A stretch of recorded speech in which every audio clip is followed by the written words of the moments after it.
Right. So I'm really glad to see you again. I hope you had a great weekend like mine. Mine was wonderful. I went for a late Halloween special to scare somebody special in Connecticut. You know.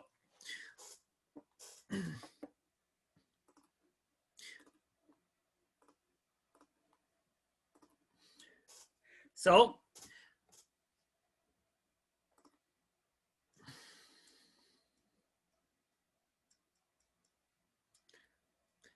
great, Pavel. So guys, we are doing chain rule.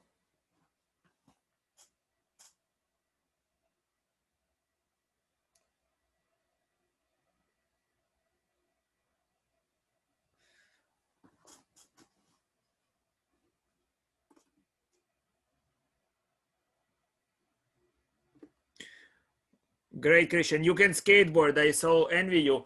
Right before my trip, I just went. I walked and I twisted my ankle. Right, I can break myself by just walking. I unlearned walking by now. And you are skateboarding. Impressive. So, guys, how do we solve the first derivative?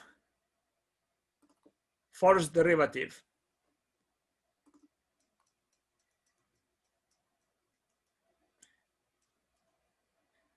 Yeah, maybe that's the case.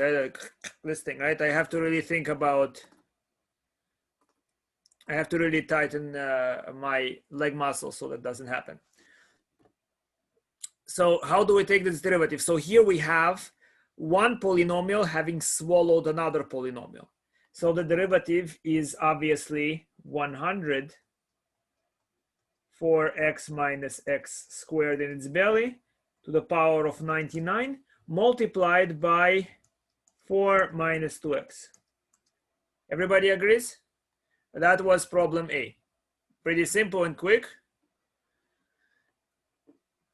Now, please solve problem B.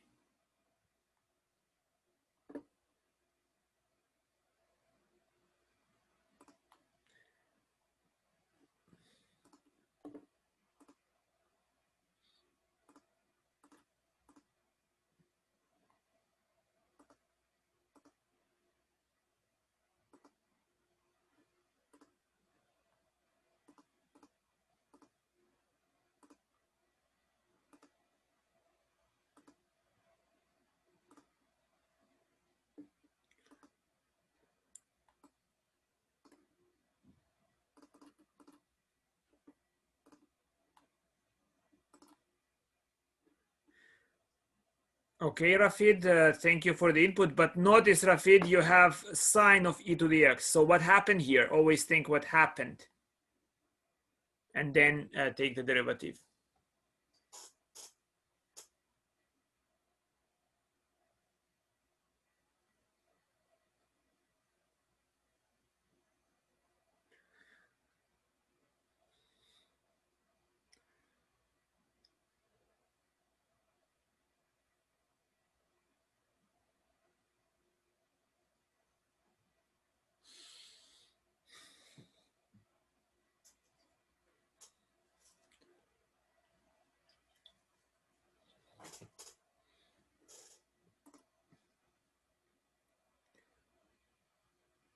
Thank you, Christian. Very good.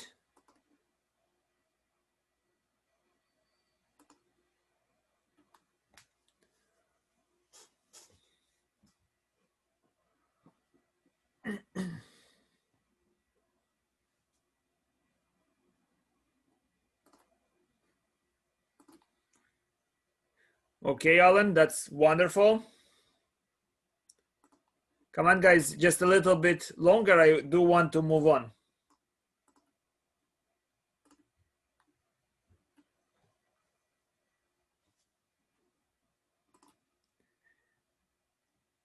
Yes, Minkowski, correct.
All right, let's now quickly do problem B.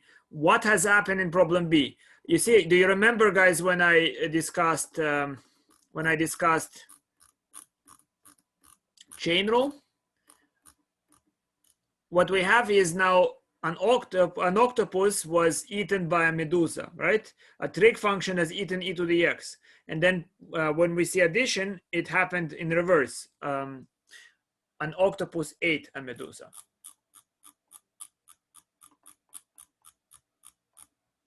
So here is what we have. So for problem B, everyone who answered, I think they answered it correctly. The derivative of the first expression is simply cosine of ex times e to the x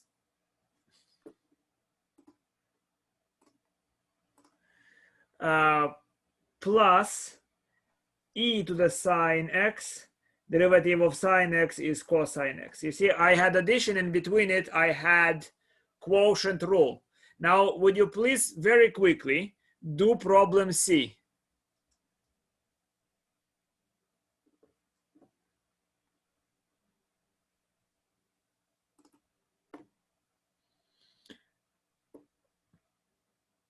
Here, I'll write it on a whiteboard.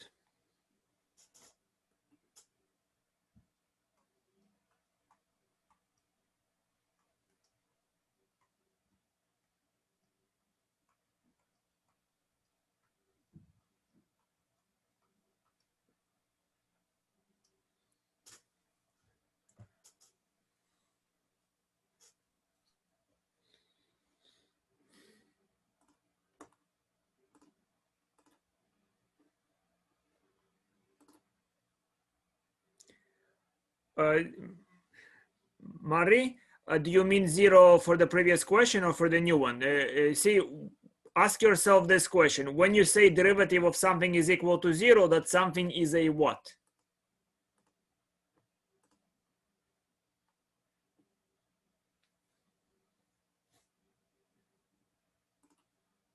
Exactly, Mari, constant. And is the function constant? And let's see what you say, Rachel. Why is it times 2x? I mean, what's the derivative of the quotient? I simplified it down to 1. Down to 1, the entire thing? Well, we'll check again if you want to check that. I think what you wrote is not correct. It cannot be just 1 over s squared plus 4s plus 4, because it's not gonna, an algebraic function will not transform into a rational function. There is a root, and the root cannot be removed.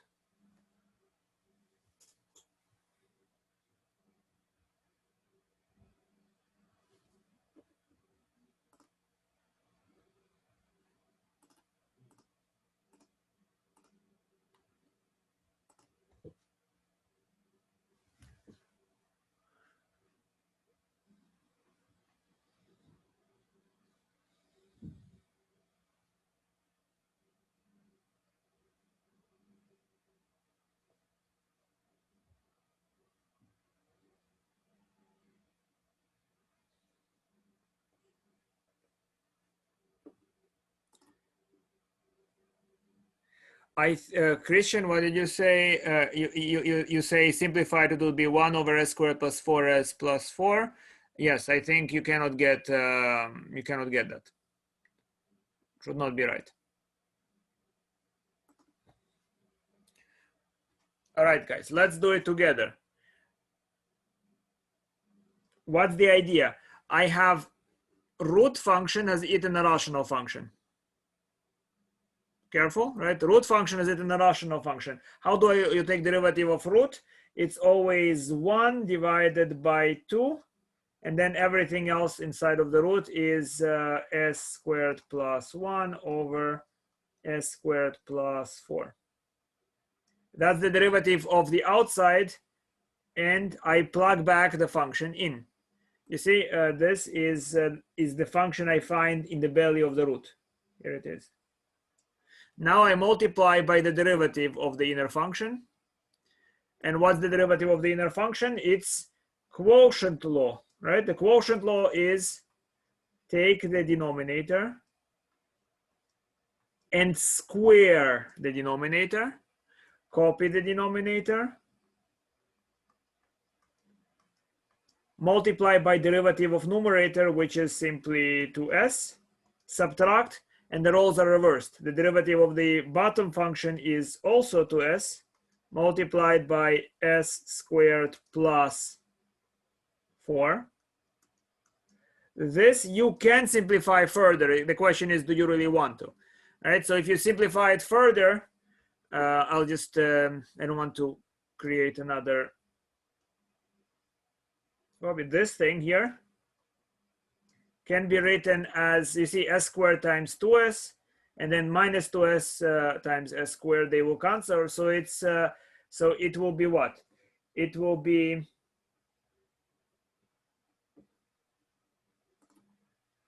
here only, you see, so it would be,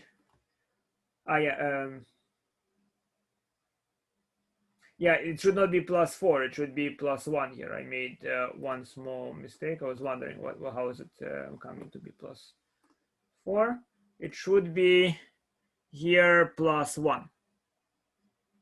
Yeah, that's the numerator function. Now that makes sense. So what should that be? That simplifies to 8s minus 2s, which is 6s. So this part is 6s divided by s squared plus 4. And we are done. Good. So, I mean, yeah, there will be a root here. And the root is multiplied by 6s over s squared plus 4 squared. There is no point in simplifying it further, truly, because we don't really care about this function. So next question, what was that? Next, I believe we will take the derivative of tangent of cosine of t. So derivative with respect to t of tangent of cosine t. Please carry out the calculation.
Okay, Christian, beautiful. Beautiful.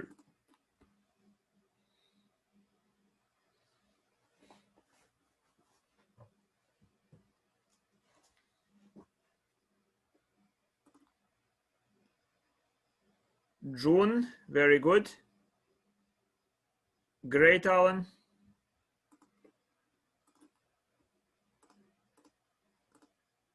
Don't you wish the entire class was like this from the beginning, just solving lots of problems?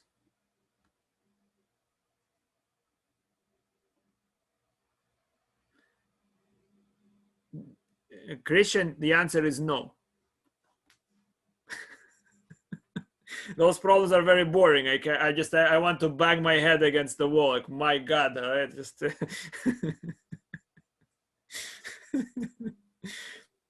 Would you say, I wish you wish to study quantum mechanics? That's the book that we read. That's what we wish to do. Yes, Jacqueline, you are right.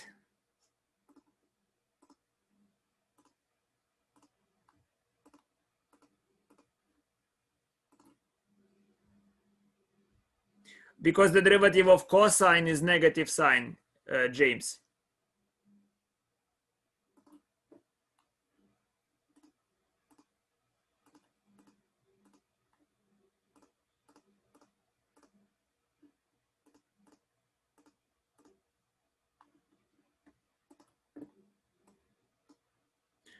All right, guys. So this is let's get away from those tedious problems and solve them quickly. What's the answer? The answer is derivative of the outer function is secant squared. In its belly, we find cosine multiplied by the derivative of cosine, which is minus sine of t. Thereby, we are done. Good? So there are questions that are a little bit more confusing. Let me see what's the next. The next thing is sine of tangent of e to the x squared. Let's see if we can do that. The derivative of sine tangent of, did I say right? Tangent e x squared. Yes.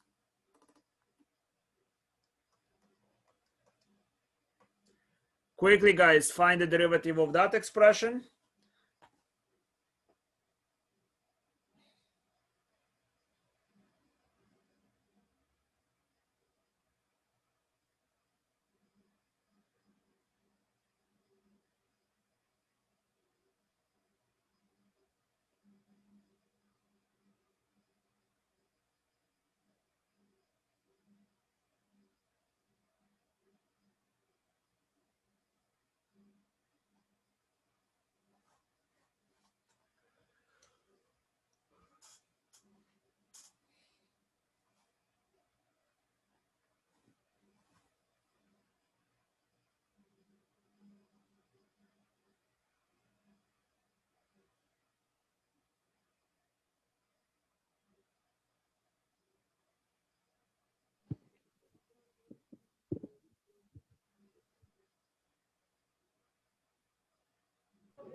Great, Christian. Good, more or less, right? So, so we get how to do it, right? It's now a chain of fillets. So derivative of sine is cosine of whatever is inside. Tangent of ex squared times, what's the derivative of tangent? It's now secant squared ex squared times the derivative of ex squared is ex squared times 2x. You understand what I do, guys? So I just look at derivative of sine. Once I'm done with that, it's cosine, I plug whatever is in its belly. Then I deal with the derivative of tangent. That's where I see it, it's here, right? Then I deal with the derivative of e to the x squared, so that would be e this, and then finally I deal with this derivative. That's here. Good? You all see what I mean? That's wonderful. Next question is derivative of root of 1 plus x to the e to the power of minus 2x.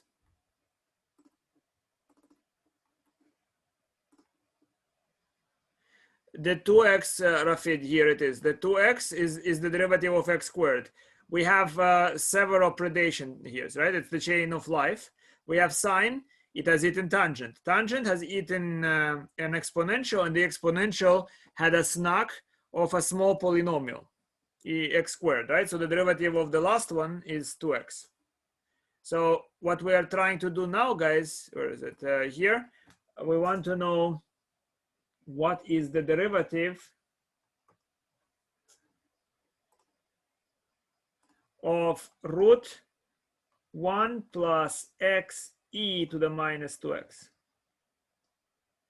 Come on, guys, just a little longer, only 2 more boring questions, and we can return to the beautiful theory.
Okay, Christian, that looks looks very good. Except the minus 2 does not multiply the entire thing. So the minus 2 goes in the parentheses. That's a small mistake.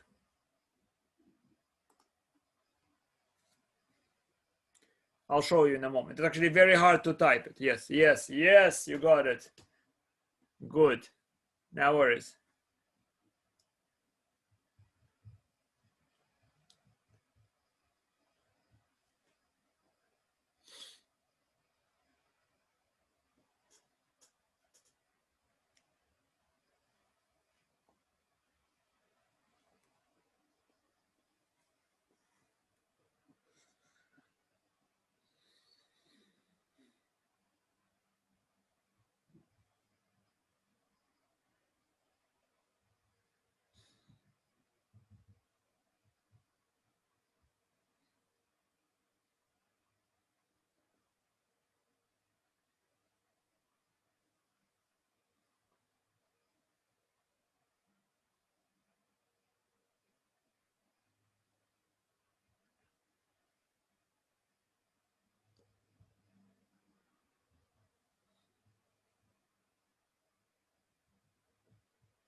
Exactly.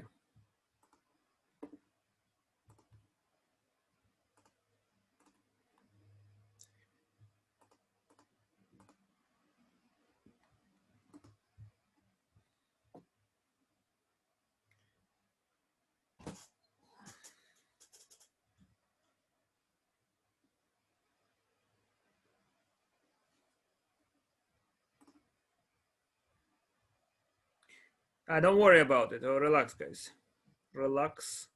But so far, only few people answered it. I think maybe one.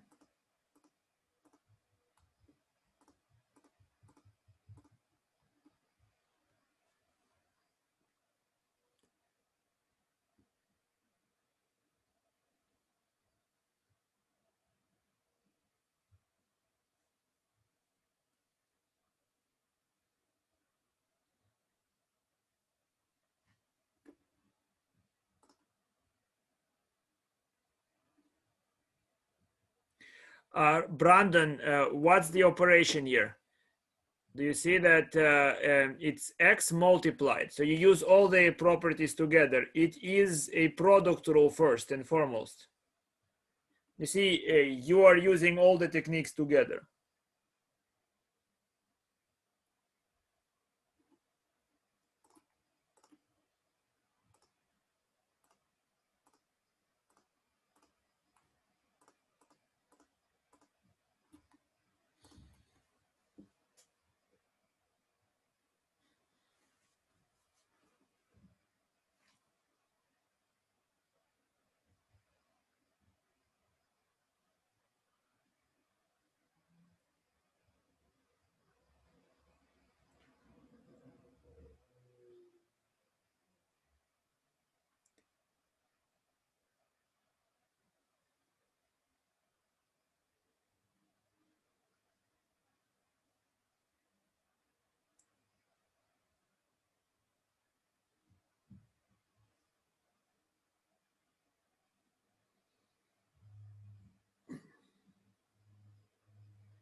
Yes, that's kind of like that, but that's chain rule for you.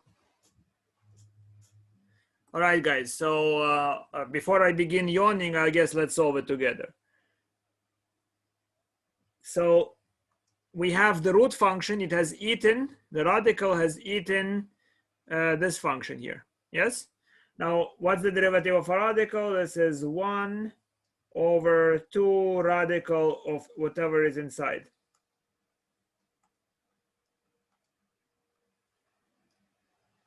Yes? Then I multiply. I multiply by the derivative of the inner function. Here it is. Here is the inner function.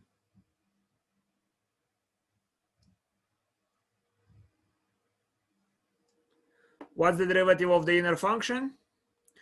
Well, let's put parentheses. Derivative of 1 is 0, but derivative of x times e to the minus 2x, it's product rule. It's two functions that I multiply. So it will be the derivative of x times the second function intact. You follow me, guys? You're not losing me yet, yes? You understand why it's e to the minus 2x? One person asked about it. It's because I took the derivative of x and I did not bother the second function. Next, I write plus, I keep the x, and I take the derivative of e to the minus 2x, which necessitates yet another chain rule. It's e that has eaten minus 2x, so it will be e to the minus 2x times the derivative of minus 2x, which is just minus 2. And I would have never written it this way, of course. I'm just because I'm anticipating questions, right? How do you get that? I would right away have written the original, this expression here.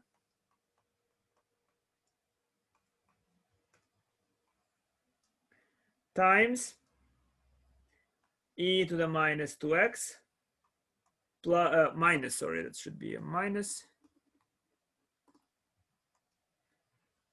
2x e to the minus 2x. I could have written it this way, and that's okay. Good? Minkowski, don't be sad. We will get to very interestingly hard problems, right? So I know, I mean, I cannot stand it. I think, my God, can I just quit it and go to something new soon? Here is the next question. Okay, it's just again one of those very unpleasant looking ones, right? So the derivative of root of x plus root of x plus root of x. So it's a chain of roots that kind of ate each other. How do I take derivative of that?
Yeah, I would have not been happy to type it out either. I agree with you. So I'll just solve it. It's very long, but the idea, okay? So let's see how we attack it, okay? So if you like, we can color something, right? So I would say there is the first root is here. Then we take the derivative of this expression. Then the next important moment will be here, where we have the next root. And then we take the derivative of this expression. Okay, so maybe it helps you. Okay, James, this is what I got for now. That's not bad. Okay, so it's kind of like an annoying question, truly, right? Maybe you would like the next one a little better. Yes. So what is the answer? Okay, so first derivative of the first root, it's 1 over 2 root everything that we see inside. X plus root x plus root x. You agree? That's the first part. Then I'm done with the red part. That's the derivative of the red part. Now the derivative of the, what is it, purple? Of the purple part. So that would be 1 plus the derivative of the next root now. Derivative of the next root is 1 over 2 root x plus root x. Yes? And then be careful, guys, that you see I haven't finished taking the derivative of this part. So I actually have to open another parenthesis to take the derivative of what's inside, of the x plus root x. I am now in the green zone. I took the derivative of the red. Here is the red. And I took the derivative of the orange. Here is the derivative of the orange. It was here. Now I am at the last streak. The derivative of x plus root x, it's simply 1 plus 1 over 2 root x. Good. And I close this parenthesis and I close the other one and I am done. Yes, I am done. This, of course, is a little bit annoying, but what would you say about this problem? It's much more pleasant. It's root of x plus root of x plus root of x plus root x. You understand? Forever. What's the derivative of that?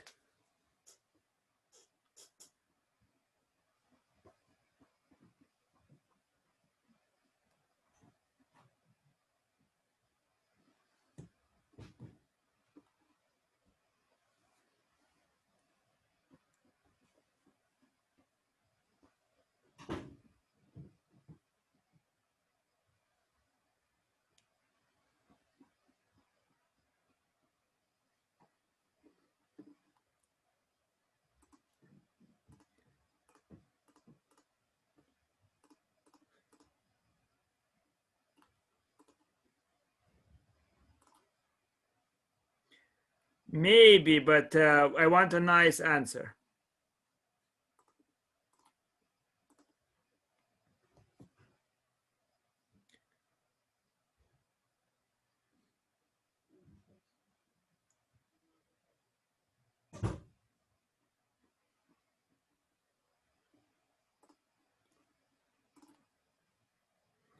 Well, who knows, right? Who knows what it is? Maybe it's e to the x, maybe not.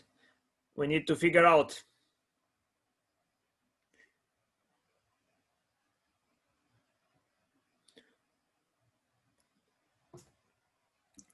What comes to our assistance? A very nice idea that we practice all the time. Symmetry.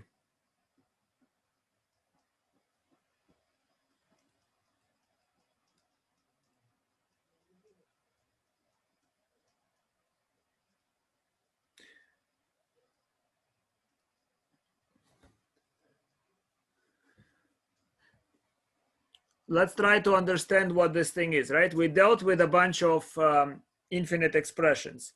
What's nice about this infinite expression is that it contains itself as part. Yes? So you can see that if the entire expression is,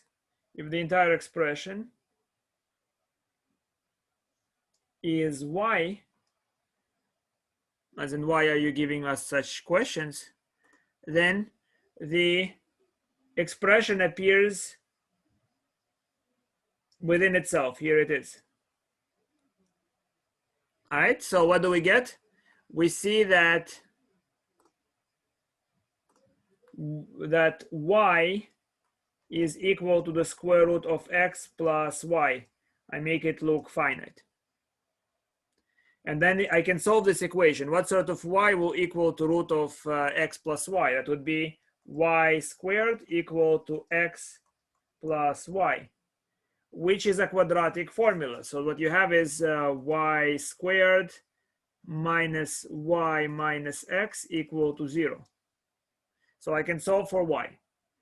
What is that? That's quadratic formula, guys. Do you remember how to solve quadratic formula? So y is equal to minus the coefficient without the square. So that would be simply minus minus 1. So it's 1 plus or minus. I can see that this expression looks like it's positive, so I will just choose the plus. Plus the square root of minus 1 squared. So it's 1 minus 4 multiplied by the coefficient of y squared multiplied by the coefficient without the y. So it would be plus 4x divided by 2. So all I am differentiating really is the function 1 plus root of 1 plus 4x divided by 2. Make sense? And its derivative is trivial. So in other words, what is my y? My y is equal to 1/2 plus 1/2 square root of 1 plus 4x.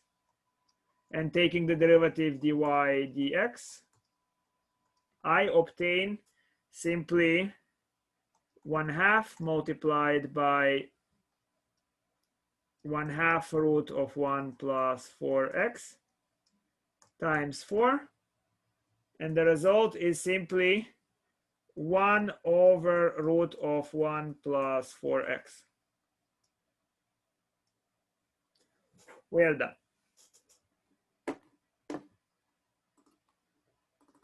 Yes? Made sense? Do you understand where the idea was used all the time? That's how we figured out summation to infinity. We did similar ideas for solving for sine, cosine, that type of thing. So here is something I miss with very, very heavy burden on my heart. Remember, we did differentiation by definition, right? And we said something minus something else. Do you remember the discussion? Something minus something else, and that's how we knew that the chain rule is this way. And the other way to figure it out is the local linearization. Remember the Stan double, the tangent to your curves, baby, type of thing, right? So just visually, you zoom in and you know the solution, right? So that we can discuss not in this class, as I need to move on. But if you are interested, you can talk through this idea maybe after. Okay, so don't delay such understanding. It's very useful if you study complex analysis, which is in some sense where we are going now.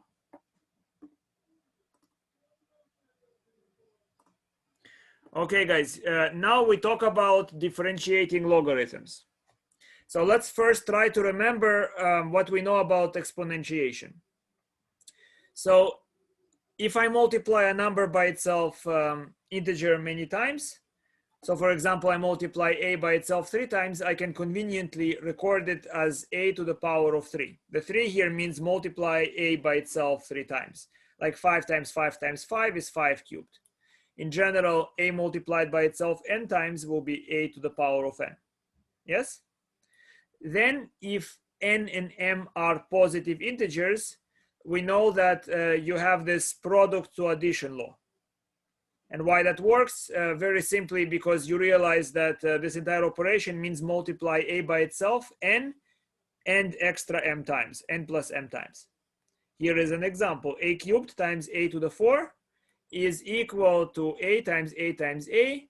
And then we have additional product of a by itself 4 times. And altogether it's a to the power of 3 plus 4. This is supposed to be 4 if you're confused by this symbol, right? So it's 3 plus 4, which is 7.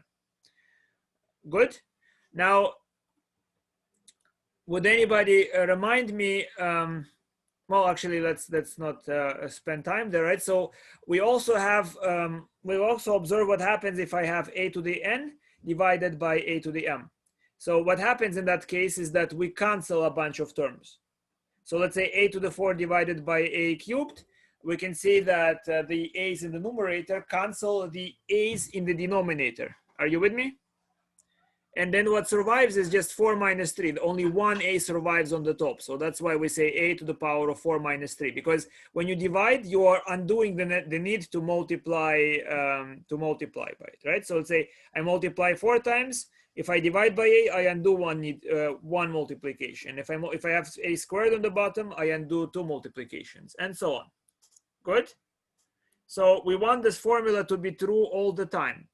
No matter if the numerator integer is bigger or smaller. That forces us to define a to a negative integer to equal to 1 over a to the positive integer, as in, for example, a cubed divided by a to the power of 4. Yes, a cubed over a to the 4 is a, cross them out to the bottoms, and you see that only the denominator survives. So you have 3 minus 4 is minus 1, so a to the minus 1 is 1 over a. You understand? The minus in the power of a suggests that there was a rumble. It was one gang against another gang, and the denominator gang won. Right? So if I say a to the power of minus 1, it means that 1 remained in the denominator. 1 stands. 1 remains standing. If it's a to the minus 2, 2 a's remain standing in the denominator, and so on. Now, that means that a to the power of 0, it means nobody remained. Everybody fell. A to the 0 is 1, because if you have, let's say, a to the 0 can be written as, let's say, a to the power of 1 minus 1. It means that there was one guy in the numerator, one guy in the denominator, and they canceled one another. Good, so that's why we got 1. And before you fall asleep, quick comprehension check. What is 0 to the power of 0?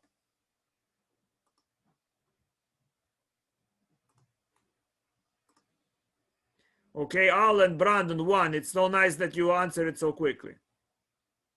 The answer is 1, huh? Go on, right. Why do some sources say that it's not 1, but it's like out of bounds or not defined? Well, we will discuss it. First, I want to see what you say.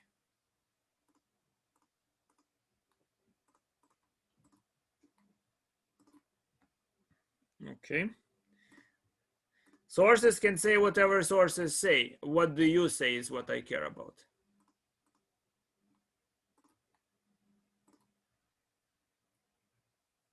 Okay, Alex, thank you. Okay.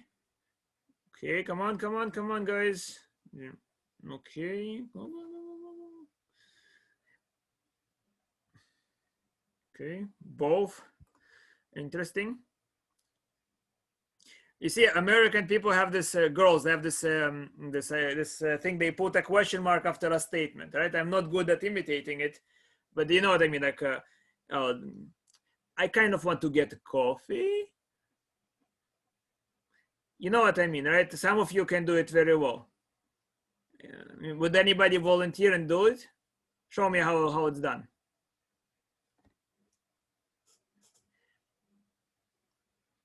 Like,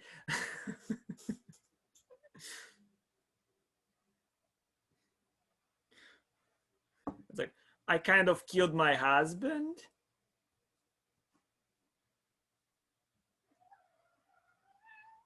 Anybody needs a cat? Or you don't require it today? Yes? Sure. He is screaming in captivity.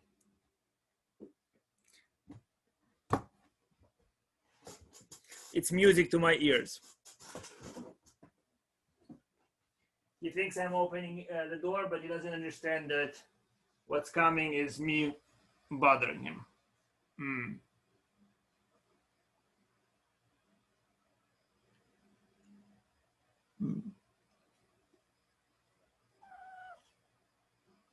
Yearning to be free. Send me your huddled masses yearning to be free, huh? All right, I'll let him go. Goodbye.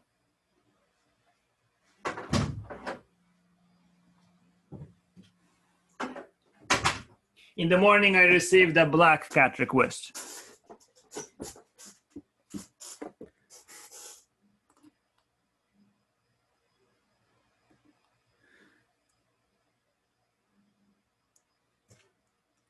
Yeah, he's very cute because he's very scared. All right, so let's talk about the 0. So first of all, let's try to remember, guys. So let S represent number, something. So it's very important to understand what is 0 times s. And not purely by metaphysics, right? We will try to have a particular observation here. So 0 times something, well, 0 is the additive identity. It means 0 plus anything else, it's not anything else. So 0 can be written as 0 plus 0 times something, yes? And if I distribute the s, that's really 0 times something plus 0 times something.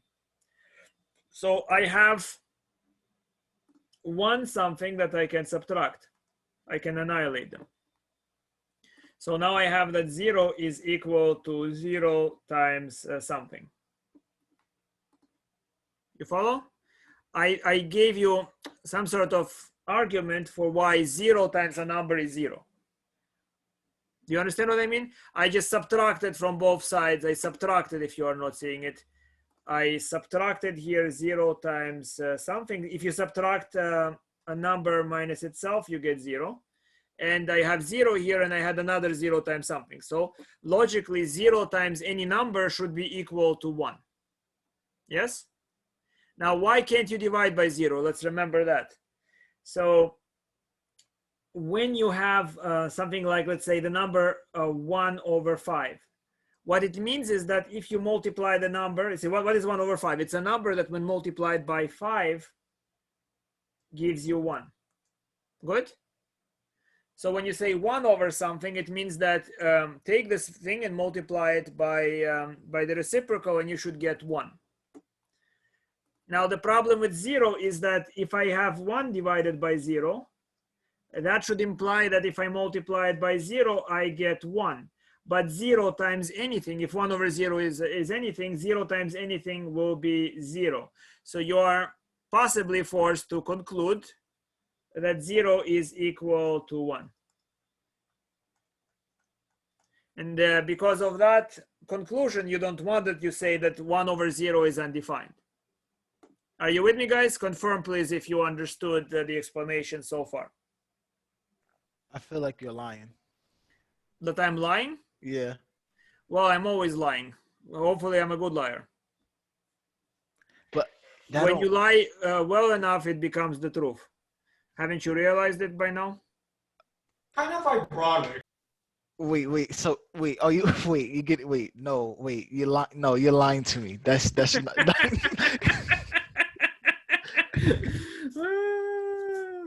Oh, my poor kids. But good, you become paranoid. That's a good sign. Wait. Be honest with me. No, you're lying to me. But how can you ask a liar to be honest with you?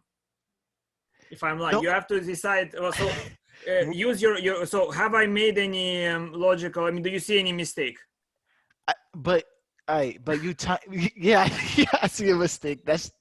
It's looking kind of weird. So yeah, I see a bunch of mistakes. 1 over 0. 1 over 0. That's undefined. Well, that's why I'm saying what I'm trying to explain why 1 over 0 should be undefined. I'm saying that if you interpret 1 over 0 to mean a number that when multiplied by whatever is, you see what with the pattern is this 1 over whatever you have here, when you multiply it by whatever you have in the denominator, you should get 1. But 1 over 0, if it exists and I multiply it by 0, I will get 0. But 0 is not equal to 1. Yes, so I'm saying why I'm trying to explain why 1 over 0 is undefined. Yes, James? Yeah. Yeah, does it make sense? Do you agree? Well, you don't have to agree. You can provisionally agree. Do you think that the argument makes sense to you? No, it does not make sense to me. Where it fails to make sense to you, James? It's just all right. So you're telling me, all right, let's multiply 0 theoretically, right? Let's multiply 0 times a fraction, right? 1 over 0, right? All right. So if I do that, right, that's gonna be 0 over 1, right? And then that's gonna be 0 over 1, right? Wait, hold up. It is 1 over 0, you mean, I think. Yeah, 1 over 0. Wait. But 0 over 0 was.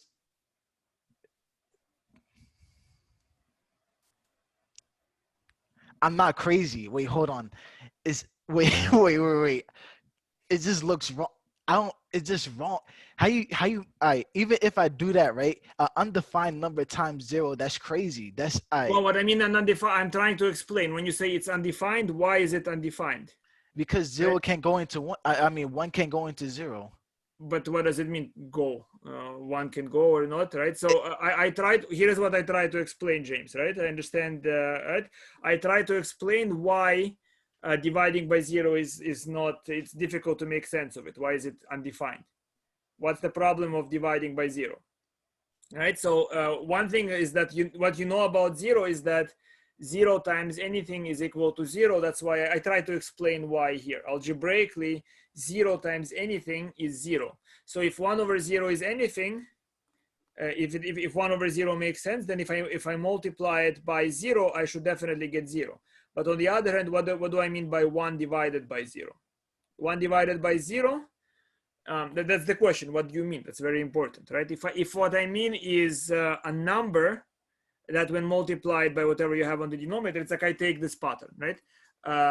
You see what I'm saying, guys? I take this pattern. What do you mean by 1 over 7?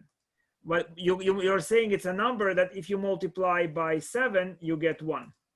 Okay, so you see this pattern, right? If you don't have to agree with this interpretation, you might come up with a different interpretation. But if your interpretation is whenever I see this,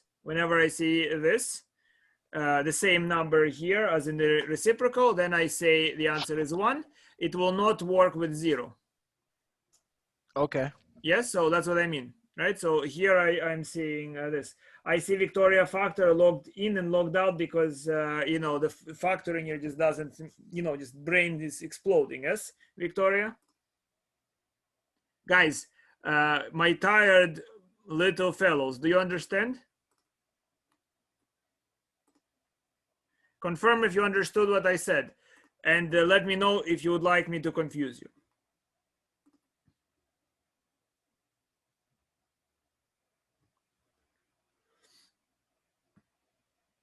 Yes. You see,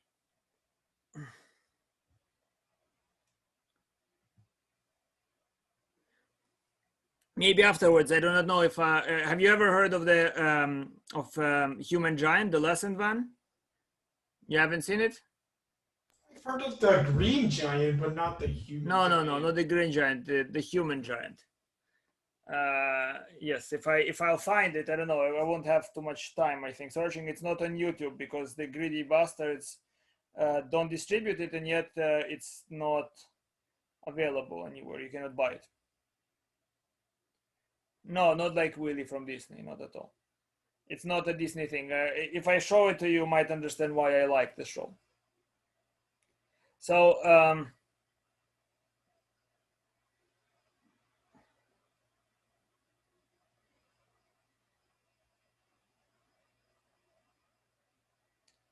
it's a little bit of what I'm doing to you.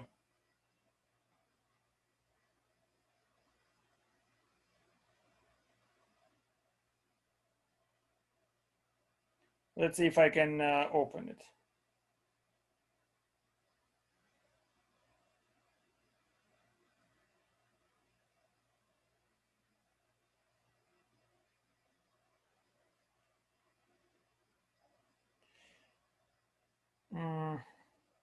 Well, I'll try to get it maybe later so I don't waste your time. It's really fun. It's really funny. Of course, if you have my sense of humor, it's funny. Okay, so you understand, guys, why I'm saying multiplication by 0 is undefined? And now, like in that lesson one, which you have no idea what it is about, would you like me to confuse you a tiny bit or not at all? Sure? Because, so here, James, so you understand. So when I say something is undefined, in complex analysis, when I write 1 divided by 0, I will say this, and they are meaningful things. So this is no longer growth without bound, it's an actual thing.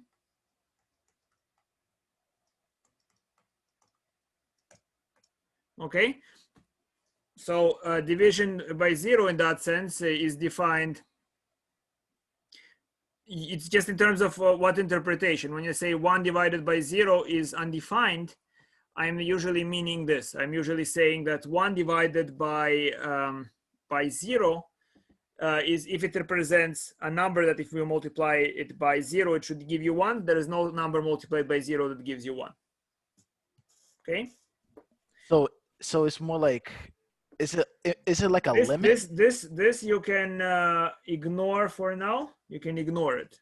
But I'm just saying that when somebody tells you that something is undefined or impossible or whatnot, that is, you have to be very careful what interpretation are people trying to assign. So this you can ignore. Okay. But for our class, 0 to the power of 0, it's undefined. Because 0 to the 0 involves maybe 0 to the 1 divided by 0 to the 1, and this is meaningless to us. Okay? Good? Are you not entirely confused?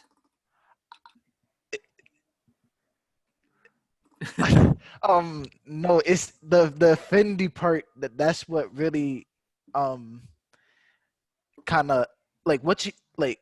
Is it like so small? Like, is it like a decimal? Like, what's like a decimal? you said, that symbol? No, yeah. I mean what that symbol means is that we'll talk a little bit maybe if you want. I'll show you what complex numbers are. What you have is your universe looks to, imagine the universe looks like something very wide and bright, but actually it's contained in a sphere. And the North Pole is infinity and the South Pole is 0. Right. So what happens if you travel in this universe, you might imagine you're moving at a constant rate from 0 and you're moving farther. So if you think you're moving, let's say from 0, one person moves in that direction, one person moves in that direction, one moves in that direction, one in that direction. They imagine they're moving farther apart from each other, but what actually happens is that they are moving on the sphere towards infinity. And if they are moving at constant rate, for somebody watching outside the sphere, it looks like they are slowing down. And the closer to infinity they are, the less they are moving. So it appears to a person watching the sphere from outside. I can tell you about it much more, right? So Okay. yes, by moving away from someone, you're actually coming closer to them. There is a very great poem about it, of course. So, nice. So that is, guys, just what you're missing if you don't think about those ideas carefully. So 0 to the power of 0 is undefined. Let's continue with 4. So if you have a to the power of integer little n and the entire thing to the power of m,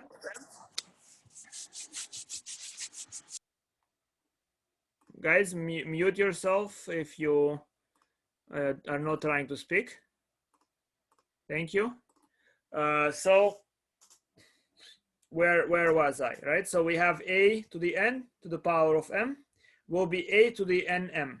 I multiply the integer. So for example, a squared cubed is what? It means a squared multiplied by itself 3 times, which is the same as a multiplied by itself 6 times, or a to the 2 times 3. Are you with me, guys?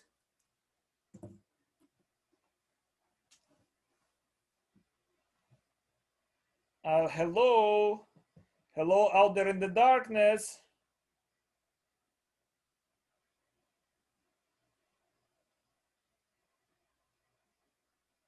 Hello.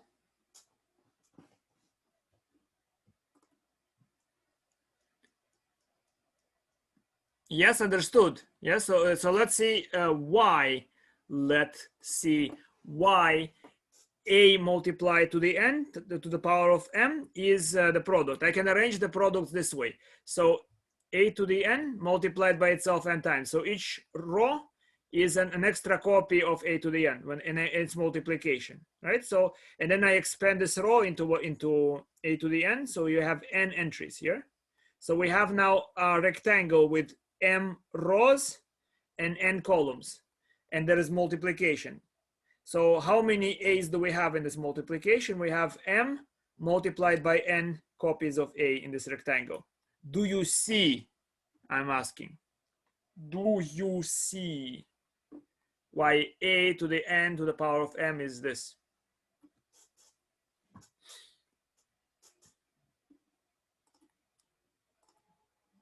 That's good. That's good. Let's move on. Now, why would we want to represent radicals, the radical root n, by, yes. So why do we want to represent nth root of a by a to the 1 over n? So what I'm asking is why is a to the 1/2 representing root of a? Why is that the situation? Would anybody like to suggest something before I talk about it?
All right, so why is that the case? Look at it. What is root of a? It's nothing more than saying square me, and you will get a, right? So what should that if it's just x that I'm using here, and I square, I think that the product of the powers should still work. So it should be that a to the 2x, and that should equal to a to the power of 1. Which means that 2x should equal to the power 1, which means x should equal to the power 1/2. It's really because I really want the analogy to be carried through. Good? That's what happens in general. You see this? In general, I'm expecting that if I want to have nth root, that means that if I take it to the n power, I will get a. So x times n should equal to 1, which means x, here it is, x times n equals 1, which means x should equal to 1 over n. Do you understand why I use this fraction as a representation of the nth root? Well, merely sure it will be the derivative of logarithmic functions once we talk about logarithmic functions, right? This is for now review of exponentiations, and hopefully we'll talk a little bit about that. Now, I will not go through the entire development of exponentials. It's a very tricky thing, but I would like to say a few things where you have to be really careful. So if I define now a fraction, a to the power of a fraction, like a to the power of m divided by n, that will mean, let's say, take the nth root of the number and then multiply the result by itself m times. Good? So, for instance, when I write something like 8 to the power of 2/3, that means I carry two steps. One step is I take the cube root of 8. And the second part is I multiply the result by itself twice. What's the cube root of 8? The cube root of 8 is 2, and 2 squared is 4. You understood what I did, guys? So that's the definition of 2/3 here, is first to take the 1/3 power and then to square it. And so in general, if it's m over n, I should take the nth root of a and then take to the power of m, the result. And even that can cause complication. Look at it. For example, do you see the difference between 5 to the 1/3 and 5 to the 2/6? Is it the same operation or not? 5 to the 1/3 and 5 to the 2/6. Come on, guys. Is it the same operation or not?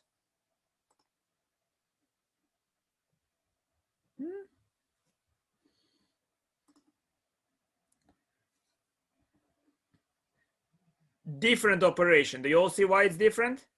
It's different because here I'm just told to take the cube root of 5. Here you are tempted to say divide 2 and 6, but really what am I told to do? Take the 6th root of 5 and then multiply the result by itself twice. It actually ends up happening that the result is the same as just taking the cube root, but operation is different. Do you understand what I mean? Even when I say 1/3 and 2/6, I'm actually talking about different operations. So I have to ensure that there is no ambiguity, that they give you the same result. Here, take the 6th root of 5 and then square it. Here, just take the 3rd root of 5. Did you understand what I said? You see, you never imagined that before, yes? You never noticed it, yes? That's why any real calculus, really good calculus course will begin with construction of numbers. You need to know what are numbers and what you can do with them, because calculus will, the calculus you develop will be entirely based on it. And let me show you another small example. What is the cube root of 1? You don't have to be afraid, right? So just tell me what you think it is. So Alan says still 1. Christian says 1. Morning Christian is tired. Usually morning Christian gives me the answers very fast.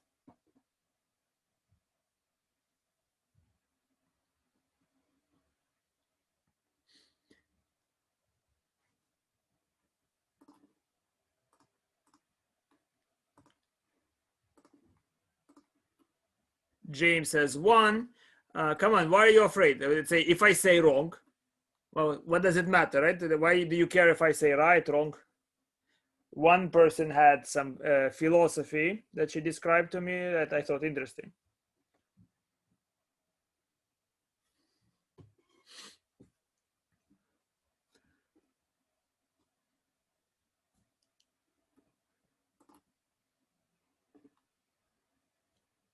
Okay.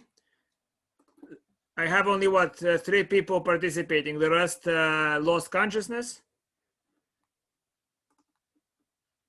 Yes, so you are in this class, correct, of course. The answer is 1. The answer is 1 in this class, but if you were dealing with complex analysis, there are additional 2 answers. The answers are 1 minus 1/2 plus root 3 over 2i, and minus 1/2 minus root 3 over 2i. So in complex numbers, you have 3 solutions when you take the cube root of 1. If you took the 5th root of 1, you would have 5 solutions. If you took 7, if you take root of 7 of 1, you would have 7 solutions. That's a consequence of the structure of the complex numbers that's different from the real numbers. And the calculus for complex numbers is different from the calculus that you're seeing here. There are different theorems, some theorems that do not hold for complex analysis and others that do hold. Okay, so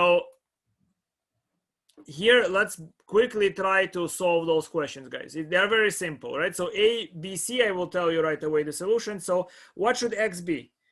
2 to the x is 4. What should x be? Obviously, we can guess it's 2. What should x be in B? That's 3. And what should it be in C? C should be 0. Yes, 2 to the 0. In other words, no 2 survived. Exactly, right? And then for D, E, and F, the answer is also fairly obvious. What is it here, here, and here? You can write it in one line, right? So D, or just one thing space, second thing space, third thing space. What are the values we should have here?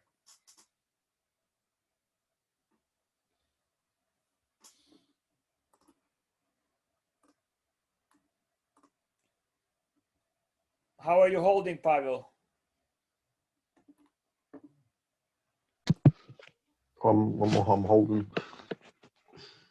Difficult? Yeah, when you lose attention span, then yeah, it gets difficult. Yeah. it's okay. I have something. Maybe you would like it. I'll show you. You know, stoner Russian music.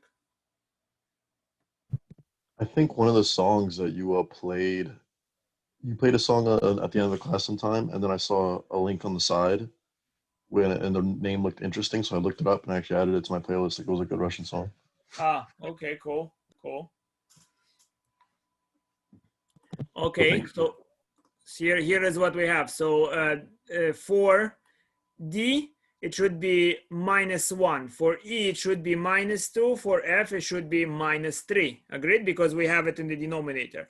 Now for G, H, and I, we just update the x's to be what? To be 1/2, 1/5, and what would be I? What is, like, answer the last one on I. What should be the value? A seventh. But it's 1/2 here. So what should it be?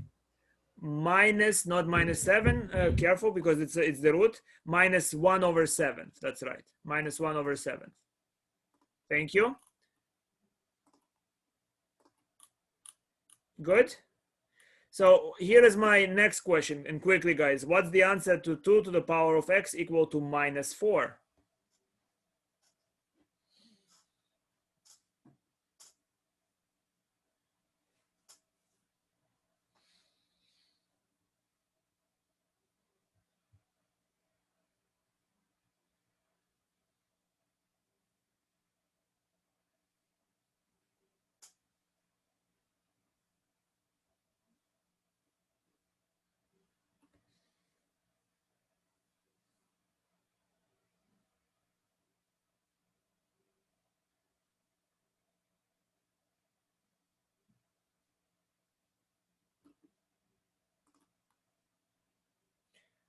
Oh, somebody knows complex, I see. But in general, we are in real analysis. We're in regular calculus. What's the answer? If there is an answer? No solution, yes. So why is it no solution? So I can try positive numbers, zeros, and negative numbers. You agree, guys? If I plug in 0, then 2 to the 0 is 1. If I plug positive numbers over 2, I will get a positive answer. If I plug negative numbers, it will be 1/2 to a positive number. So it will be not working. I cannot get negative numbers if I plug in reals. So you guessed more or less the solution before here. But what about 2 to the x equal to 5? What is that?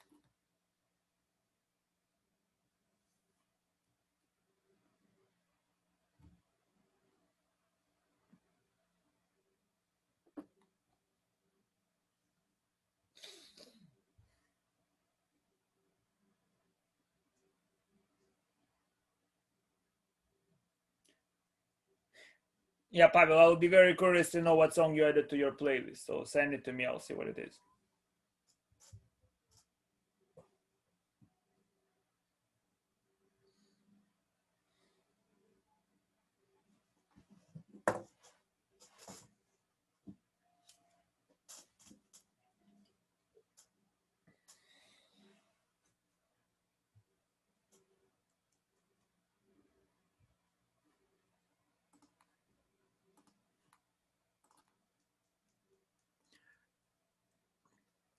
So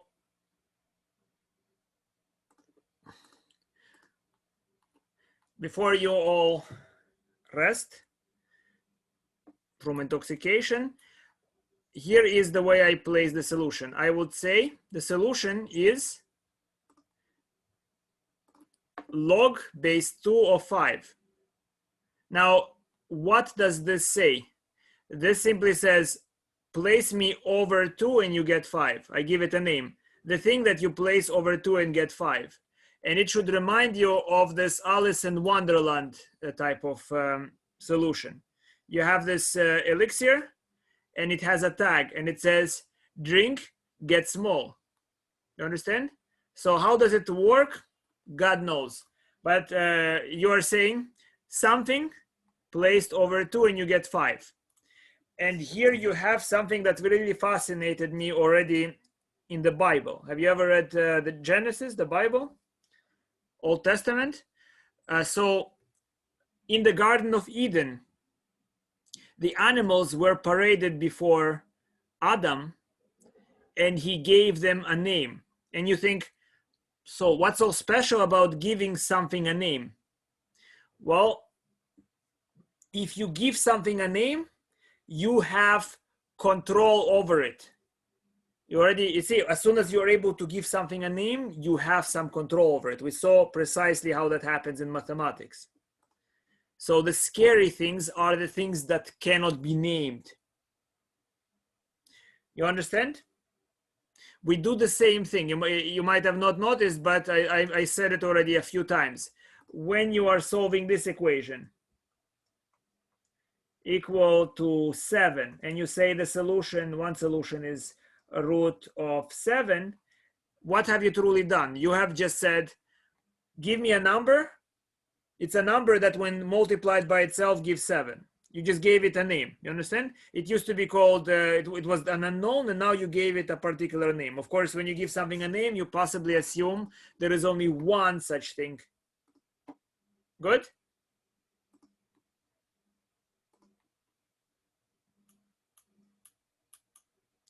So let's see if you understood that idea.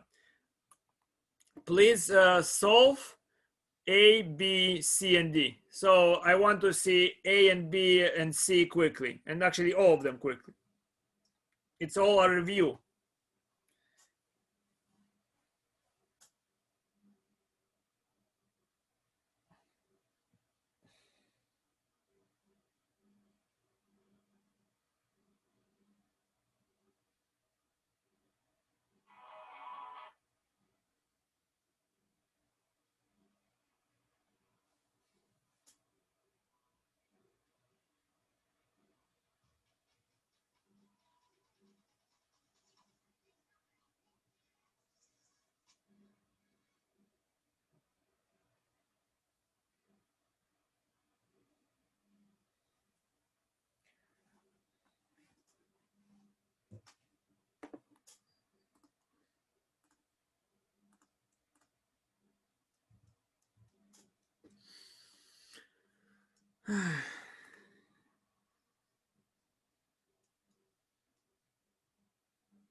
Good, good.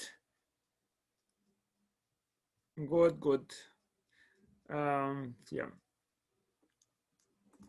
So we will see, guys, that when you give something a name, you gain power over it, which is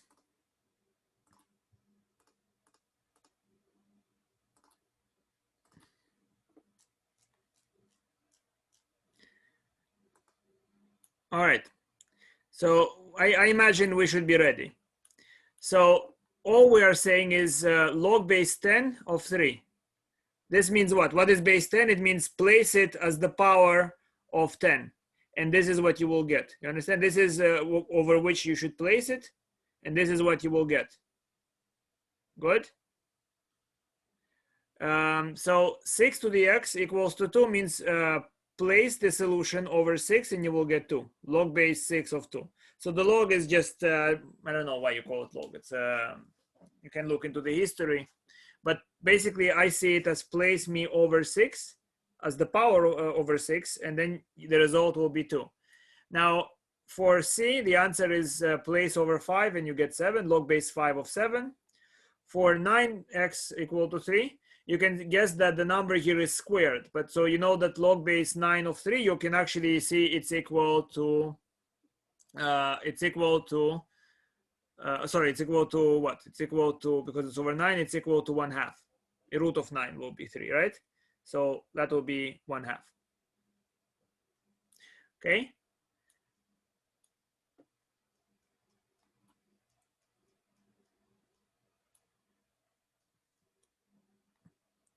So this again, I mentioned about implicit solutions. So this is an implicit solution.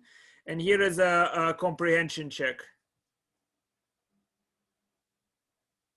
So first, for comprehension check, would anybody tell me what's a notable difference between polynomials and functions like tangent x, sine x, between those notations? What's the difference? E to the x, log base a of x. What's the immediate difference that comes to mind?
All right, guys, we talked about polynomials all this time. What's the difference? Look at it. When I write p of x equal to, let's say, 1 minus 5x plus x squared, I can actually see explicitly the operation. So a polynomial might give me a machinery by which I carry out the calculation. But tangent of x, sine x, e to the x, log, root are just names. I just named the function, right? But I haven't described the process by which this thing works. It's like, you know my name, but you know, aside from it, very little about me. Am I right?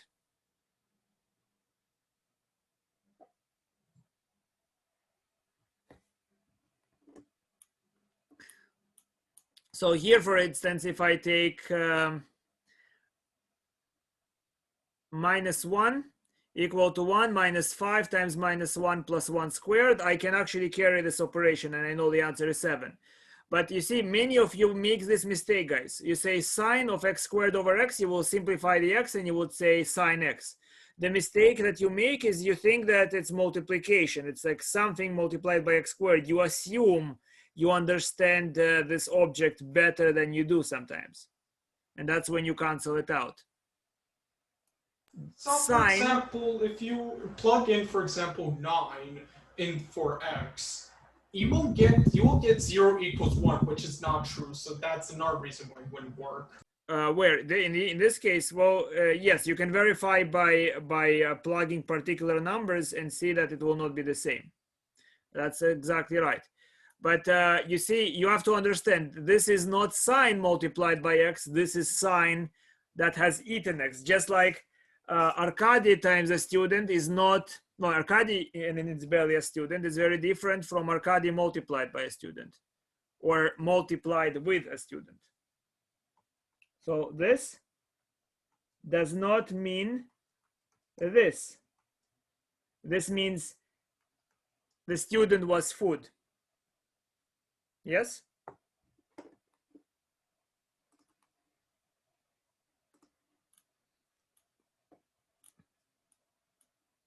We did verify a formula for e to the x. Do you remember that?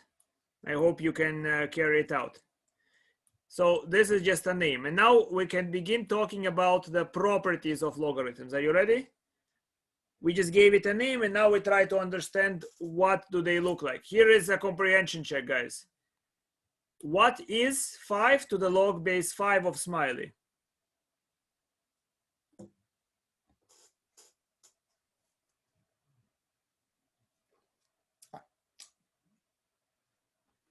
By the looks of some of you, it is a very sad, wretched face.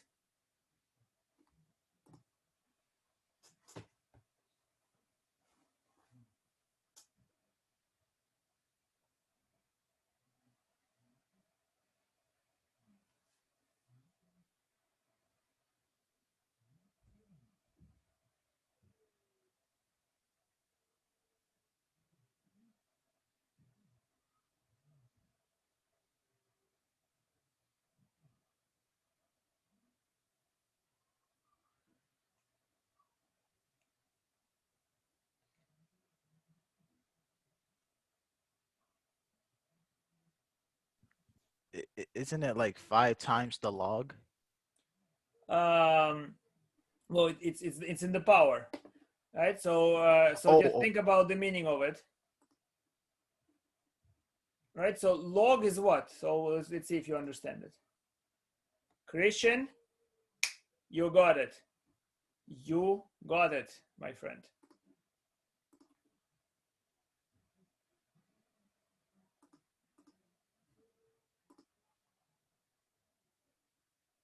That's fine. You can experiment if you prefer, but it should be obvious without such experimentation. Oh, because like 5 to the power of what? It was the 5 to the power of smiley equals 5. It's gonna be smiley, well, which means 1. You see, let's see if you understand it in the other context. You see, Alice has this vial with a tag, and it says drink, and you will get small. If the tag does not lie, what will happen to Alice if she follows instruction? She will get small. Yes? You agree?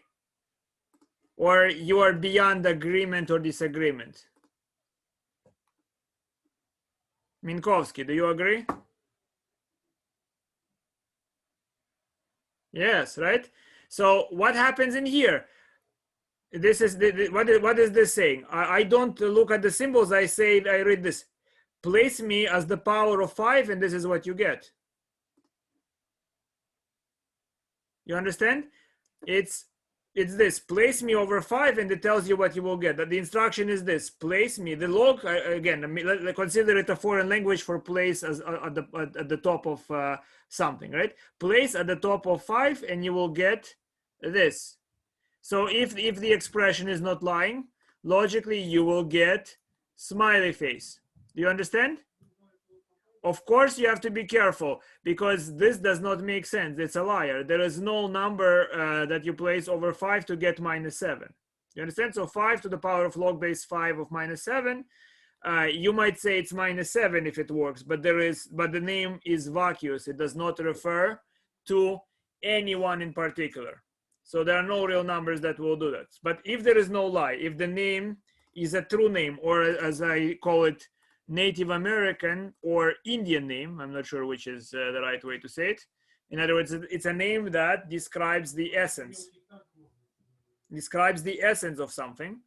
If the name was given correctly, then you will know what it does. Like my name is Arkady, which means have you been to arcades? You know, arcades where you play games. They used to exist. You know why it's called arcade? I imagine it's called arcade because it was heaven, you know? So if you know my name, it means you are in heaven. But you don't look like you know it, because I don't see excitement. Kill you. Like Sorry? You know what's ironic? Sometimes like arcades, like when you want to play again and again, you might get stressed, and then you might, in the twist of irony, go to hell. Or even, not to be super salty, die. So I think this, guys, you look to me like you are stoned. So I'll leave this lecture with that song.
He reminds me of Pavel, this guy.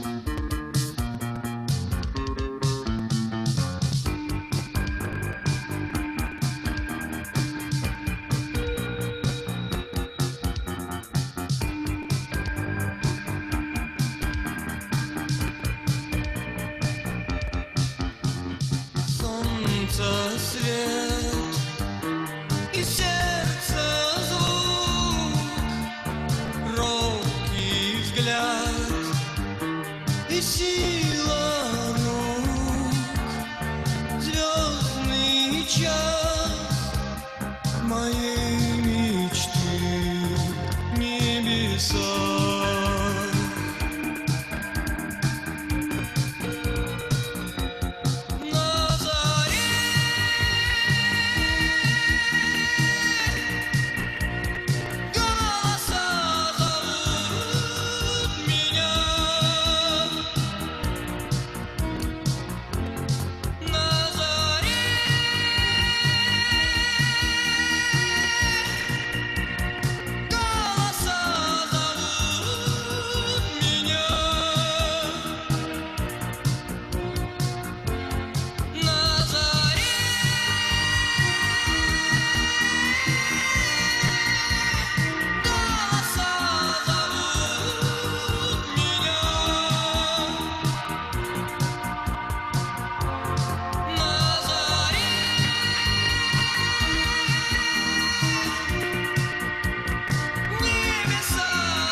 All right, guys.